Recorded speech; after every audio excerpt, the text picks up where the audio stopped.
We look forward to that, such that we can bring our audience, our viewers, the much needed information. Thank you very much. Let's return to our earlier story about the Dangote Refinery commencing rollout of petrol. And joining us is Vice Chairman, Independent Media and Policy Initiative, Devakumar Mohammed. Thank you for joining us. There's been mixed reactions from people with Dangote Refinery rolling out petrol, and on another hand, the NNPC Limited increasing the pump price of petrol. What should we make of this, Mr. Devakumar? No, this is an understandable development. What you have is a transitional situation. We are transiting from fuel imported into the country, carrying a lot of adjoining costs around it, and to an era where fuel produced in the country, is going to be a kind of be consumed. That's in terms of utility. But what we should know is that since Dangote is a kind of coming into the market, it is not economically and business wise for those who are importing to sell, to keep restocking, because NNPC, even though even though the government lifted, removed subsidy and all that from the importation of fuel and price of petrol, NNPC is still committed to a kind of making up the difference, because they are not the producers of this product. They are importing. And NNPC was not even created in the first place to import fuel. NNPC was actually created to produce and sell to the public. But unfortunately, because they couldn't manage the 4 refineries owned by the state, or that is by the country, we found ourselves in the mess of importation. But because there is fuel that is a kind of being anticipated, to be produced locally and supplied locally, there is NNPC has no other option other than to now begin to a kind of fall back fully, to the price as dictated by the market forces, and that is what we have. Whether we like it or not, we shouldn't look at NNPC as an issue in this. What we should look at is the new product coming in from our own domestic refinery, talking about Dangote Refinery. So, and we should equally look forward to the fact that, to receiving the dividends of the actions of the president as far as encouraging Dangote, is concerned. So whether NNPC is yes, Mr. NNPC Mohammed. is not increasing. Yes, NNPC is not increasing because he wants to increase. NNPC is simply responding to the demand of the market forces. That all right. They are important, and whether we like it or not, there are dynamics, logistic dynamics that determines the price, and there all is right, no Mr. subsidy. Mohammed. So I hear you. Yes. I hear you, Mr. Mohammed. So as we go ahead, do you foresee a crash in price, and what is the level of synergy that you think exists and that you expect, from marketers in Nigeria to ensure that we are able to manage the situation properly? Very good. In the first place, before I begin on that, we must kind of appreciate the fact that the president made sacrificial, concessions for Dangote to get these products available.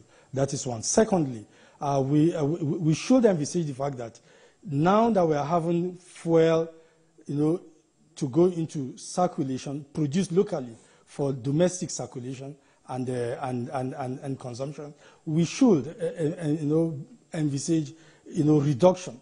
We should significant reduction in the price of PMS. That is the pump price of PMS, because this time around there will be no freight cost, there will be no insurance cost and the other adjoining cost coming from the high sea that is coming abroad to the country. So we should expect a reduction in this price. And sustaining it is simple. Sustaining it is simply that the regulatory body, that is NNPC, must make sure that Dangote and the other local refineries are not frustrated because the president has done so much. In fact, the president has even gone a step further to say that sell crude to Dangote in Naira. It's not done anywhere in the world. Crude is determined by the international market price of crude. That is OPEC, and it's in dollars. But he conceded, all because he wants Nigerians to access PMS cheaper and with huge lot of relief. So what we are seeing is simply transitional. NNPC price as it is now is not certainly going to last in the market. Once in the next 48 hours, Dangote begins his supply to the market, the prices will crash. Because as you speak, a lot of the marketers have refused to restock because they are envisaging Dangote's product. Okay, then that's the much we can take. Vice Chairman, Independent Media and Policy Initiative, Danjuma Mohammed, thank you so much for talking to us on TVC News at 7. Thank you very much. Thank you. When's the news? Now, mother of former President Umar Yar'Adua, Dada Yar'Adua, has been buried at the Danmama graveyard in Katsina State.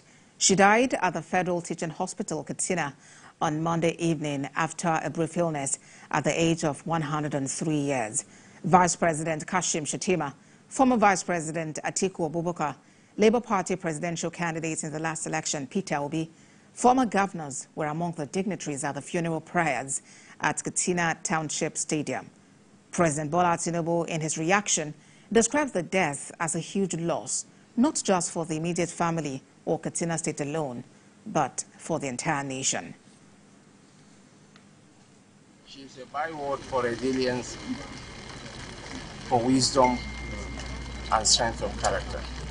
She bore a pipe of her kids while alive, but that did not deter her from opening her doors to welcome all and sundry with the comfort of her home. May Allah grant her soul eternal rest and reward her with his Al-Jannah Firdaus. And may Allah grant the government and people of Katsina State and the immediate family the fortitude to bear the irreparable loss. We are here at the instance of President Bola Ahmed Tinubu to commiserate with the governor, with the government, and the people of Katsina. Great loss to the nation, considering it was the mother of the president, and some of us have come to visit her. Everything told about her was a great life. May Allah forgive her sins and grant her eternal rest. Now let's talk agriculture. The Ministry of Agriculture and Food Security and the United Nations have reaffirmed their commitment to ongoing partnerships aimed at enhancing food security in Nigeria. This was disclosed at an event attended by the UN Deputy Secretary General Amina Mohammed alongside delegates from various UN agencies. Uloma Onyemachi reports. Representatives from various sectors of the Agricultural Ministry and the United Nations gathered to witness this significant visit by the UN Deputy Secretary General.